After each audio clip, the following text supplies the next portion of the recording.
Bom dia, meu irmão. Bom dia, minha irmã. Estamos aqui de novo nesse espaço da Escola Dominical. É uma alegria voltar aqui e poder ler a Palavra de Deus, refletir sobre ela e buscar razão da nossa fé. Buscar e resgatar a perspectiva de sermos povo de Deus. Eu queria agradecer a paciência comigo e queria registrar um evento. Você que teve, enfim, a coragem, né, e a disposição de me acompanhar na aula passada, deve ter percebido, se você resistiu até o final, e deve haver um galardão celestial para você, que lá depois de 40 minutos de aula, abruptamente o vídeo acaba. Porque o vídeo tinha 46 minutos, e na verdade o celular onde eu faço a gravação, ele registrou em 2 vídeos, um de 40 minutos e um de 6 minutos, que seria o restante da aula. Eu passei só o de 40 minutos, aí minha culpa, minha máxima culpa, e não passei o resto da aula. Vou ver se eu consigo passar o restinho, se você quiser ver como é que terminou aquele enredo. Mas quero dizer que ele não terminou, porque na verdade vamos continuar hoje com Aliança no Sinai, segunda parte, já que temos aí mais coisa para falar, além daqueles 6 minutos que concluíam a Aliança no Sinai, primeira parte. Então teremos 2 vídeos, pelo menos a ideia é essa, um vídeo de 6 minutos concluindo aquela primeira parte dos 10 mandamentos, e agora esse que nós estamos aqui tratando, buscando aí compreender essa aliança no Sinai, que vai muito além do que efetivamente se estabeleceu com a questão dos 10 mandamentos, né? Então, ficamos assim, mais ou menos posicionados. Eu queria elevar a Deus um pensamento de oração, antes de nós começarmos aqui a meditar sobre a palavra do Senhor. Oremos. Nosso Deus e Pai, na compreensão de que a Tua presença chegou primeiro, de que Tu, ó Deus, já estavas aqui antes que nós desejássemos aqui estar, é que nós nos curvamos diante da Tua soberania. A história, Senhor, ela não acontece por acaso, as coisas não ficam, ó Deus, ao sabor do que vai sucedendo, mas tudo, ó Deus, está no Teu plano. Descansados, Pai, nessa realidade, nós te agradecemos mais uma vez por essa oportunidade de Escola Dominical, onde nós podemos estar aqui, Senhor, buscando e recebendo das bênçãos do Teu Espírito aquela compreensão que, de fato, toque no nosso coração. E que faça, Senhor, com que a cultura se transforme em vida e com que a vida se transforme em bênção. E que a bênção transformada, Senhor, ela possa se solidificar numa fé madura, colocada nas Tuas mãos, para servir, ó Deus, nesse mundo que tanto precisa ouvir a Tua palavra. Ser conosco é a nossa prece, no nome santo do Senhor Jesus. Amém, Senhor. Bom, muito bem. Eu queria rapidamente fazer um resgate daquilo que todos nós conhecemos, mas que foi objeto da nossa meditação no encontro próximo passado. Ou seja, Moisés sobe para o Monte Sinai, recebe as tábuas, o decálogo, os 10 mandamentos, desce, só festa. O povo alegre. Aquilo trouxe uma impressão e uma consequência de muita alegria. O povo estava ali, como falávamos, e é de fato, amadurecendo aquela relação que começou lá no momento em que ele foi retirado pela mão poderosa do Senhor do Egito, e até nesse momento onde se estabelece o ambiente de trajetória no deserto. Aliás, fica aqui uma observação, talvez numa olhada rápida nós possamos construir uma impressão que eventualmente não é talvez a melhor. Eu deixo aí para você, como sempre, né, democraticamente refletir e, claro, pensar de maneira diferente. Mas, na verdade, meus irmãos, esses 40 anos que se passaram no deserto, eles não foram digamos assim, projetados por Deus, mas eles foram fruto de um coração que, de fato, de verdade, exigiu que o povo ficasse girando no deserto. A gente vai ver, e essa é a nossa trajetória, não que Deus não tivesse tudo planejado, não que Deus não seja soberano, mas a pergunta que talvez tenhamos que responder é o seguinte: precisava que esse espaço de tempo fosse de 40 anos? Uma trajetória que rapidamente se faria, se não se ficasse andando em círculos como eles ficaram no deserto? É uma pergunta para você meditar. Parece que essa questão ela está atrelada à perspectiva de um coração duro, que era preciso construir uma relação com seu Deus através, de fato, de verdade, uma relação de dependência. O fato é, inexoravelmente, que os 40 anos se deram no deserto. Nesse contexto, né, Moisés recebe as tábuas, os 10 mandamentos, o povo está feliz, mas Moisés fala o seguinte: olha, eu tenho que voltar para o Sinai.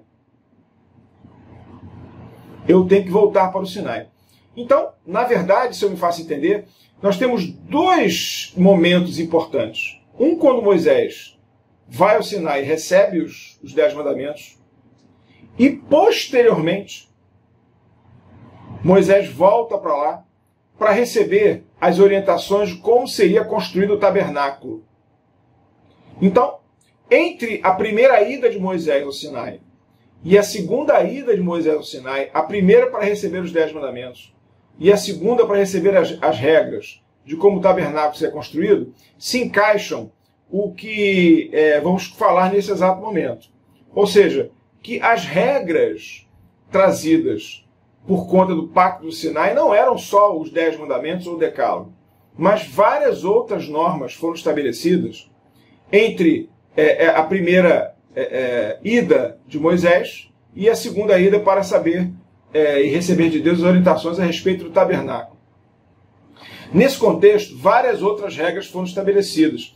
Elas estão aí em Êxodo 21, em Êxodo 22 e em Êxodo 23. Elas podem ser divididas em 4 blocos, que eu vou nominá-los e vou trazer alguns aspectos principais, porque não temos como ficar vendo cada uma delas, mas a gente pode trazer uma ideia central que nos ajude a compreender esse momento. Como falei, essas regras podem ser segmentadas em 4 grupos. O primeiro grupo, regras sobre a vida social, que a gente vai encontrar lá em Êxodo 21, primeiro versículo, até o Êxodo 22, versículo 20. Regras de como o povo deveria conviver em sociedade. Segundo grupamento de regras, são regras morais. Quer dizer, são aquelas regras de conduta para com o seu Deus, naturalmente, mas para também com o seu próximo. Né? Estamos aí dentro do espaço de Êxodo 22, verso 21, até Êxodo 23, verso 9. Nesse espaço de versículos, nós temos regras de conduta, de procedimento, do que é correto, do que deve ser feito, como deve se proceder perante o seu Deus e perante o seu próximo. Sempre com um caráter de uma pegada mais ética, digamos assim, menos jurídica, mas mais ética. Bom, no terceiro grupamento de regras, Deus estabelece o sábado, já era previsto lá no Decálogo, mas ele também não só regulamenta como deve ser respeitado o sábado, mas também a preocupação é no estabelecimento das festas religiosas para que o povo não perdesse a memória do seu Deus, que daqui a pouco a gente vai falar sobre elas. Esse grupamento de regras ele está em Êxodo 23, de 10 a 19. E, por fim, uma parte de instrução lá de Êxodo 23, de 20 a 33, onde Deus orienta o povo, dizendo assim: olha, esse deserto ele tem que ser atravessado, e quando chegar no final, o que vai acontecer? Quais são os desafios que vocês irão enfrentar? Deus não deixa o povo ao léu. Deus diz: olha, O deserto tem que ser enfrentado, tem que ser ultrapassado, tem que ser vivido. Essa experiência tem que amadurecer a nossa relação, mas no final existe uma coisa que vocês vão ter que se deparar, que é a conquista da terra. Nesse momento, Deus então prepara, Deus orienta então o povo para aquilo que vai acontecer quando o deserto for transposto. Eu queria, como falei, rapidamente pensar alguns aspectos desses 4 grupamentos de regras que formam, né, um grande pacto formado e criado lá por conta da ida de Moisés ao Sinai e do recebimento dos 10 mandamentos. Bom, quanto ao primeiro grupamento de regras, a questão de como é que deve ser a vida social, como é que deve ser a vida em sociedade, como é que deve se construir esse entrelaçamento de regras de convivência, é interessante porque lá nesse eixo de normas existe uma ideia de uma justiça retributiva. E aí nós encontramos, se você quiser ler, lá em Êxodo 21, 24 a 27, eu vou ler aqui rapidamente, só para você ter uma ideia do que eu estou querendo dizer. Êxodo 21, de 24 a 27, ele diz assim, são regras de convivência em sociedade. Ele vai dizer assim, Êxodo 21, de 24 a 27. Olho por olho e dente por dente. Mão por mão, pé por pé. Queimadura por queimadura. Ferimento por ferimento. Golpe por golpe. Se alguém ferir o olho do seu escravo, ou o olho da sua escrava, e o inutilizar, deixá-lo-á ir a forro pelo seu olho. E, se com violência fizer cair um dente do seu escravo ou da sua escrava, deixá-lo-á a ir a forro de seu dente. Ou seja, olho por olho, dente por dente. Bem naquela perspectiva daquilo que a gente já escutou em outras culturas, chamada da lei de Talião. Olho por olho, dente por dente.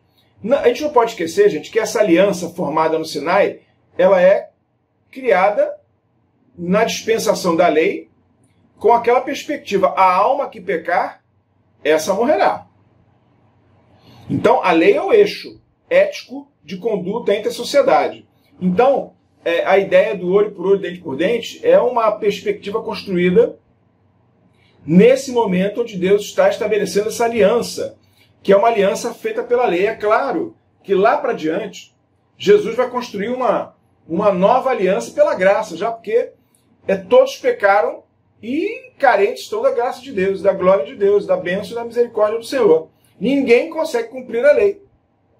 Nesse momento, a pegada da aliança é uma pegada na linha da observância da lei. Olho por olho, dente por dente. É interessante que lá para diante, nesse grupamento de versículos que me referi há pouco, você vai encontrar questões sobre indenização, se alguém lesar o patrimônio do próximo, se alguém lesar o direito do outro. Como é que essa questão ela se estabelece?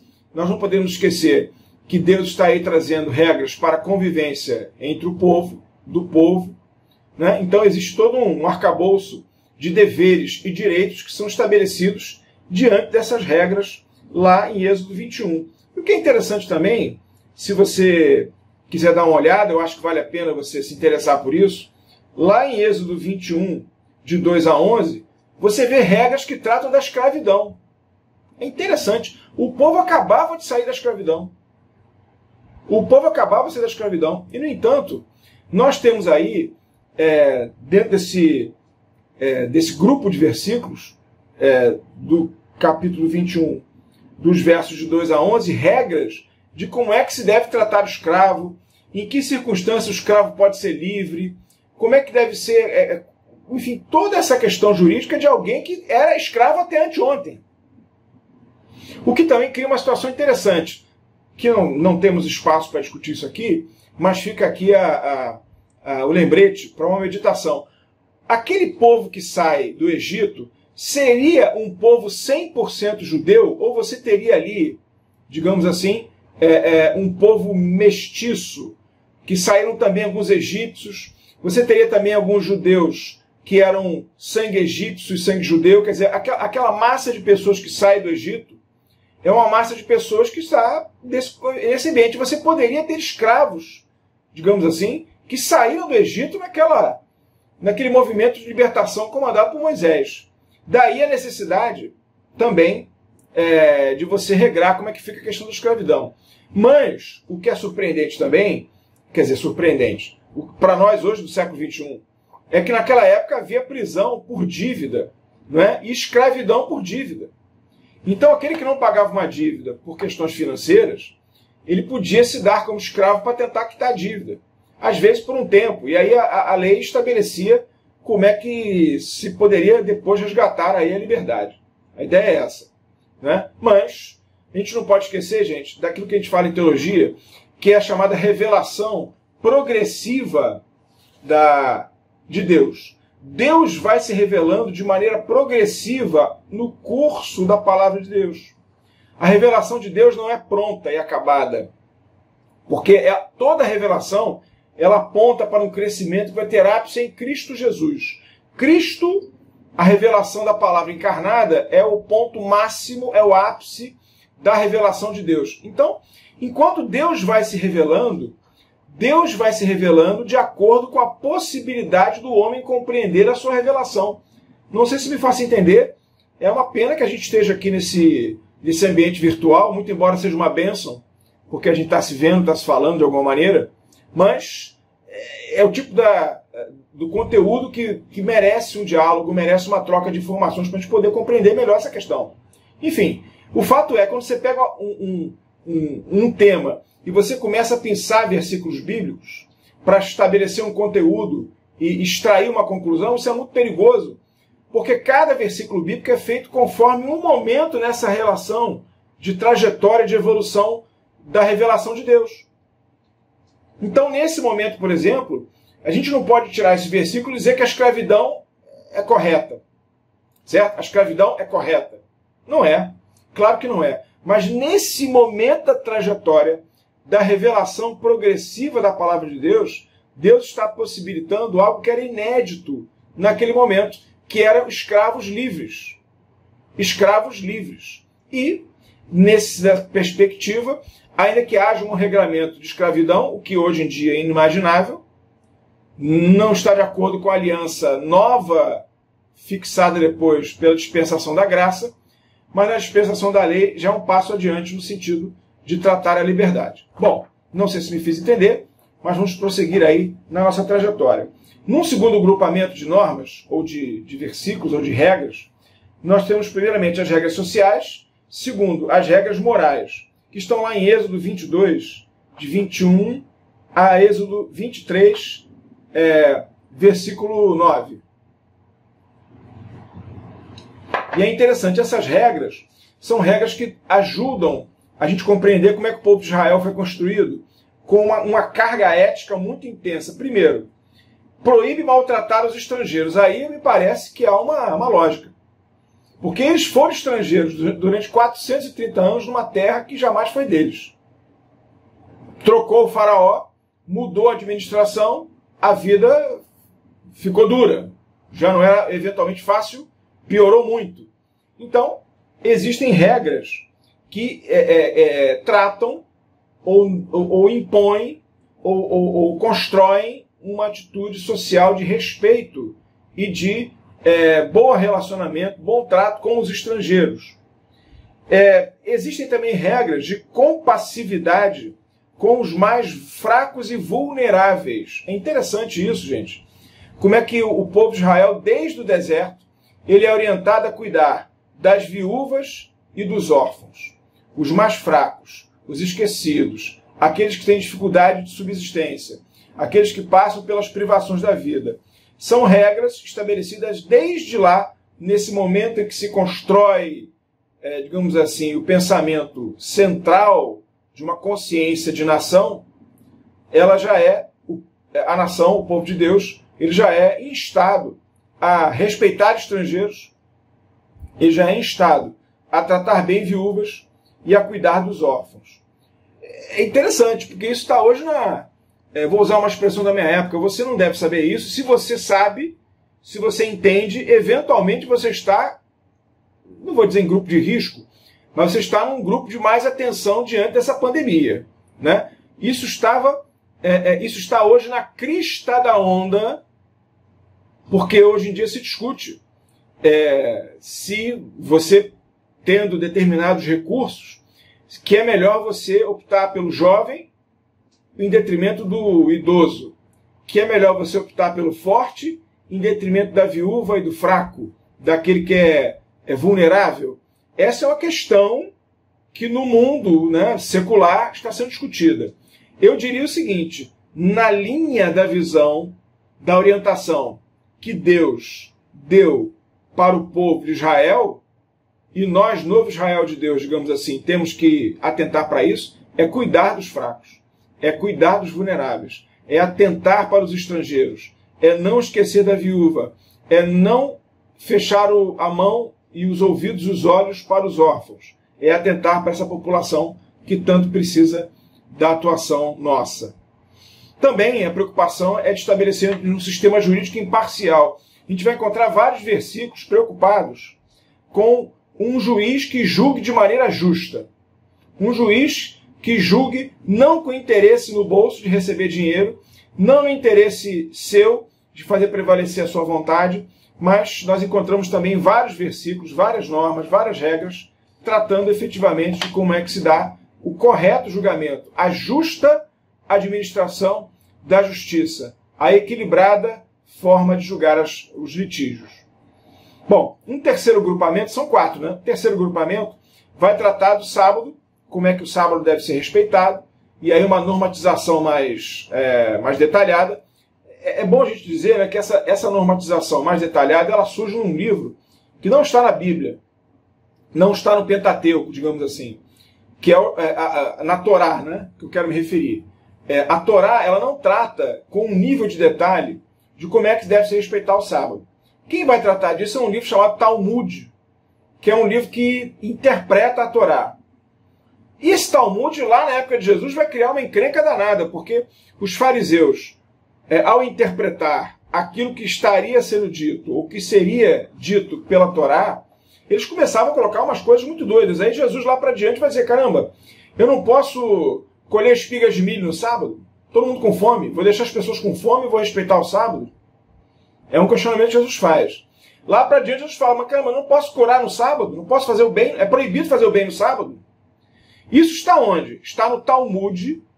Isso está no Talmud, que é um livro que interpreta a Torá, né? Mas aqui na Torá já existem algumas normas de como o sábado deve ser respeitado, né? A ideia é que o sábado fosse uma espécie de circuncisão temporal, que fosse uma marca dessa relação de Deus para com o povo. Enfim. Bom, não só o sábado, mas também as festas religiosas. Isso por quê? Porque esses versículos buscam tratar da exclusividade de adoração que Deus exige por conta deste povo que ele chamou de seu, que é o povo de Israel. E para isso, lá em Êxodo 23, dos versos de 15 em diante, você tem 3 festas que são estabelecidas. As festas dos pães asmos, a Páscoa, para que eles não se esquecessem nunca que eles foram escravos e que Deus os libertou.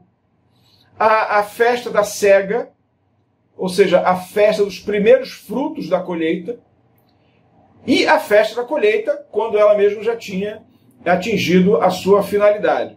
Então, a festa dos pães asmos é a primeira festa estabelecida por Deus, depois ela continuou. A festa da cega, dos primeiros frutos, e a festa da colheita.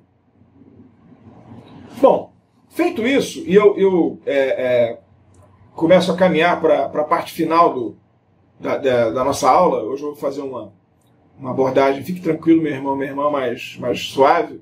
Mas é interessante que, depois desse regramento todo, não sei se você vai resgatar. Eu falei que tem a primeira ida de Moisés ao Sinai e tem a segunda. Entre a primeira e a segunda, tem esse grupamento de regras, que nós aqui tratamos de alguns aspectos fundamentais. Mas teve uma segunda ida de Moisés ao Sinai. E essa, minha irmã e meu irmão, foi power. Essa foi show de bola. Essa daí deu um balacobaco, se eu posso usar essa expressão, porque o negócio deu uma mexida. Porque Moisés falou assim, gente, olha, beleza, tá aqui os 10 mandamentos, as regras estão aqui, agora segura a onda que eu vou lá para o Sinai, que Deus tem que me orientar como é que vai ser a questão do tabernáculo, para que se possa institucionalizar o culto, a adoração e todas aquelas situações oriundas e circunvizinhantes dessa questão de adoração, de louvor ao nome do nosso Deus. E Moisés parte, não sozinho, mas com um grupo, muito embora só ele pudesse ter acesso direto ao Senhor. E aí, meus irmãos, esse momento é um momento de dar uma pensada na minha e na sua vida. Dá uma olhada aí em Êxodo 32, se você puder me acompanhar, eu vou ler eventualmente alguns versículos, e esse negócio é show de bola. Porque a gente escuta por aí que a voz do povo é a voz de Deus. Eu queria discutir isso, porque pode parecer que questionar que a voz do povo é a voz de Deus, que eu estou aí eventualmente questionando ou colocando dúvidas sobre algum pensamento democrático. Não estou dizendo isso. Mas é preciso tomar cuidado. E eu sempre gosto de dizer isso. A voz do povo colocou Cristo na cruz. O povo crucificou o Senhor. Ainda que eventualmente mal instruído, conduzido, ok. Mas foi uma decisão popular. Aliás, sem querer levantar uma polêmica contra esse ponto agora, mas as pessoas às vezes têm uma visão, enfim, meio questionadora do que Pilatos fez, mas Pilatos, ele conduziu um julgamento democrático. Enfim, quem sabe no outro momento eu posso me enrolar menos e me explicar mais, não sei. Mas fica aí a provocação de você pensar sobre isso. Seja como for, voltando para Êxodo 32, o que Moisés fez? Foi e deixou Arão tomando conta do povo. E aí o tempo passou, o tempo passou, o tempo passou, o tempo passou. E aí, como é que a coisa se deu? O povo ficou esperando e falou assim, olha, Arão, caramba, Moisés está demorando, né? Cara, vamos fazer o seguinte, vamos fazer aqui, vamos constituir uma imagem para que nós possamos cultuar a Deus. Porque Moisés está lá, não sei se ele morreu, ninguém sabe, ninguém viu, não tem celular para ligar para ele, ele não pode mandar um WhatsApp para a gente. O que aconteceu com Moisés? A gente não sabe. E aí, nesse contexto todo, Arão teve uma grande ideia. Isso está tudo lá em Êxodo 32, né? Disse Arão, verso 2, disse-lhes Arão, tirai as argolas de ouro das orelhas de vossas mulheres, de vossos filhos, de vossas filhas, trazei-mas. Então todo o povo tirou das orelhas as argolas e as trouxe a Arão. Este, recebendo-as das suas mãos, trabalhou o ouro com buril e fez dele um bezerro fundido. Quer dizer, interessante, quem fez isso foi Arão. E aí, meus irmãos, construiu-se um bezerro de ouro. E é muito interessante. Se você pegar esse 32, dá uma lida nele. É muito interessante. Lá pelas tantas, no versículo 7, olha o que acontece. Moisés está lá no Sinai, né? Com Deus. Lá embaixo, o povo colocando o bezerro. Arão não teve gás para peitar o povo. Aí o versículo 7. Então disse o Senhor a Moisés, Moisés, vai, desce, porque o teu povo... Está entendendo isso? Ou melhor, me fiz entender? Deus falando para Moisés, Moisés, vai, desce, cara, porque o teu povo que fizeste sair do Egito se corrompeu. Meus irmãos, Deus não disse que era o povo dele. Deus falou assim, Moisés, desce, porque essa galera, o teu povo, se corrompeu. Deus está enjeitando a paternidade do povo. Meus irmãos,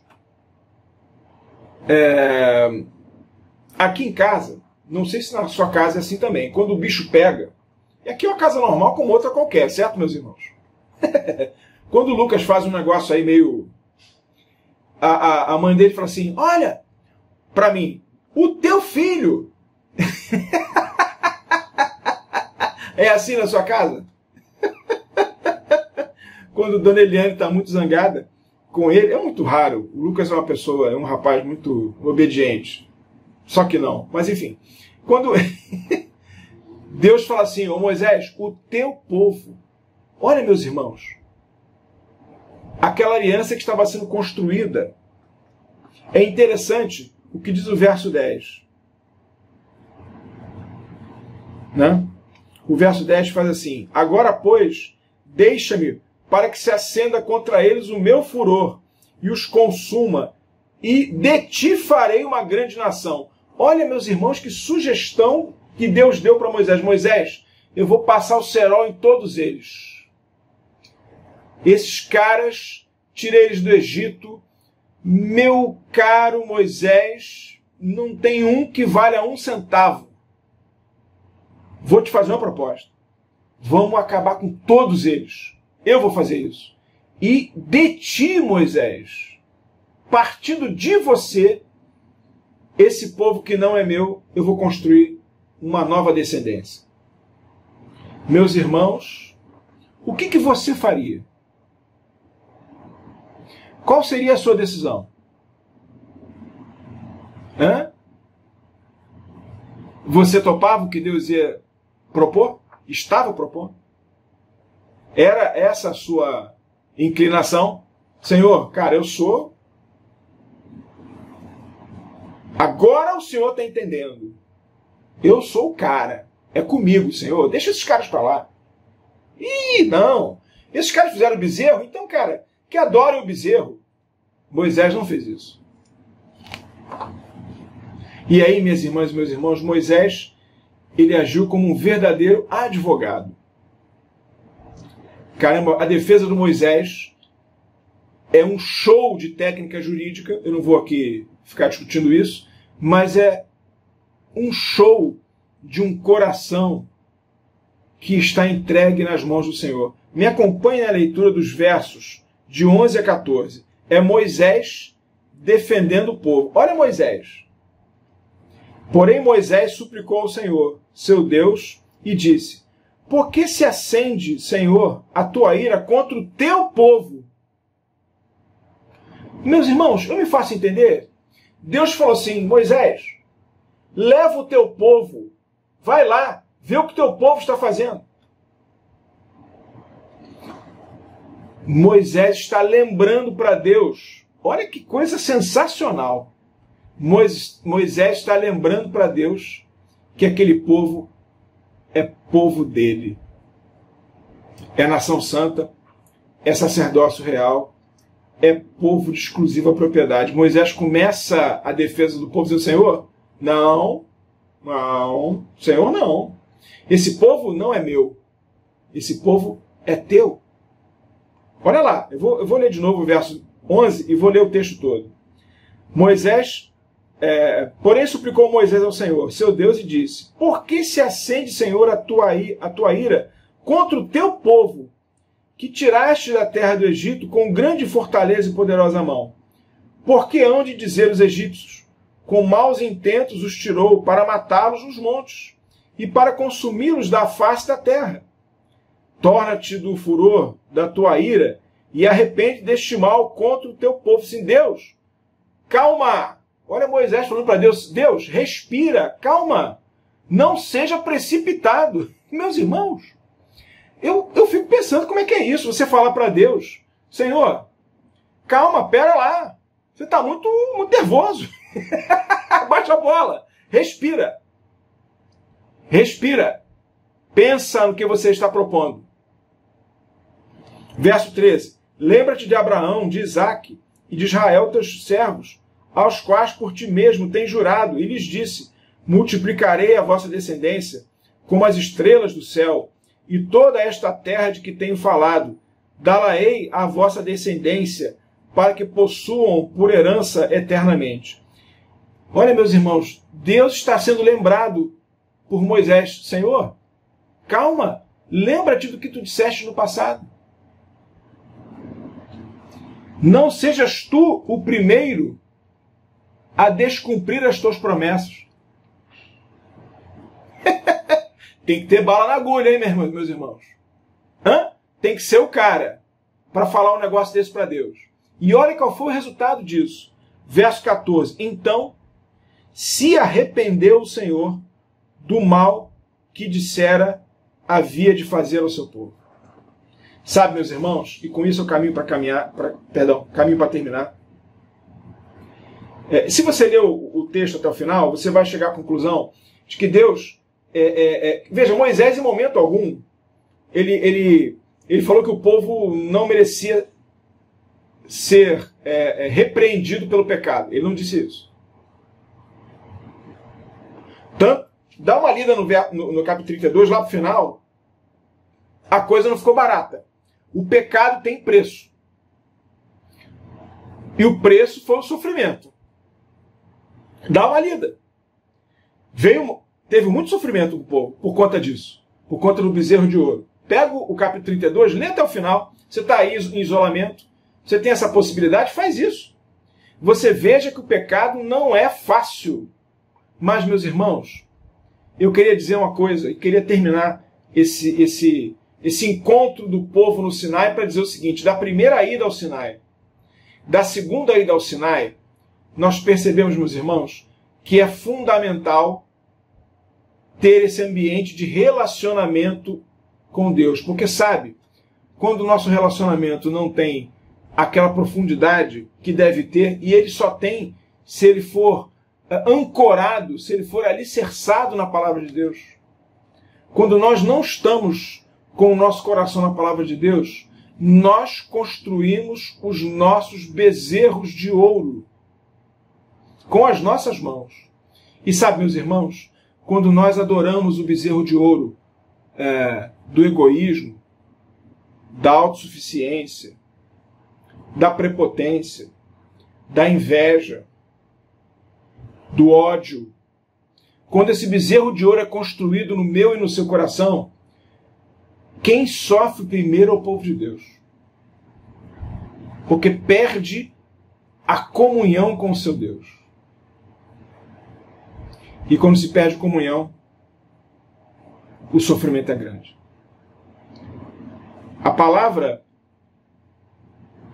nos coloca diante dessa possibilidade de estarmos atentos, de não focarmos naquilo que passa. E o povo de Deus tinha toda a possibilidade de estar olhando para a areia quente, para o sol abrasivo, causticante, mas ele tinha a chance de olhar para aquele que é diante dele na coluna de fogo à noite. É tempo, meus irmãos, de destruirmos os nossos bezerros de ouro dentro dos nossos corações, para que a gente possa viver a plenitude da palavra de Deus na minha e na sua vida. Eu queria extrair daquilo que a gente conversou tanta coisa interessante, mas eu queria extrair essa primeira lição. E uma segunda lição. Sabe, minha irmã e meu irmão, Moisés fez o que a igreja deve fazer: interceder pelo povo. Deus precisa de intercessores. Sabe, meus irmãos, fazer crítica para o nosso marido, fazer crítica para a nossa esposa, para o nosso filho, fazer crítica para os governantes, fazer crítica para tanta gente, em tanta situação. E eu não estou dizendo que ter uma visão crítica é ruim, mas o que é fundamental e o que constrói e o que edifica, ao invés de termos bocas que critiquem com essa visão, é termos bocas que intercedem, bocas que defendam, bocas que protejam, bocas que tragam uma palavra de reconciliação, uma palavra de carinho, uma palavra de reconstrução. E sabe, minha irmã e meu irmão, nesse momento de convívio dentro desse espaço, às vezes a gente se é confrontado com a seguinte circunstância. Eu quero que você pense nisso. Às vezes, nós temos uma casa, mas nem sempre nós temos um lar. Sabe, minha irmã, e sabe, meu irmão, como é que se constrói uma nação? Com pessoas que intercedem pelas outras. Sabe, minha irmã, sabe, meu irmão, como se constrói um lar? Com pessoas que defendem as outras, pessoas que intercedem pelas outras, pessoas que sabem perdoar as outras, pessoas que sabem viver essa relação transformadora com seu Deus. Nesse momento, que Deus abençoe a mim e a você, o tempo já esgotou, nesse encontro no Sinai, que nós possamos resgatar a bênção de sermos povo de Deus. Que Deus te abençoe. Em nome de Jesus. Amém.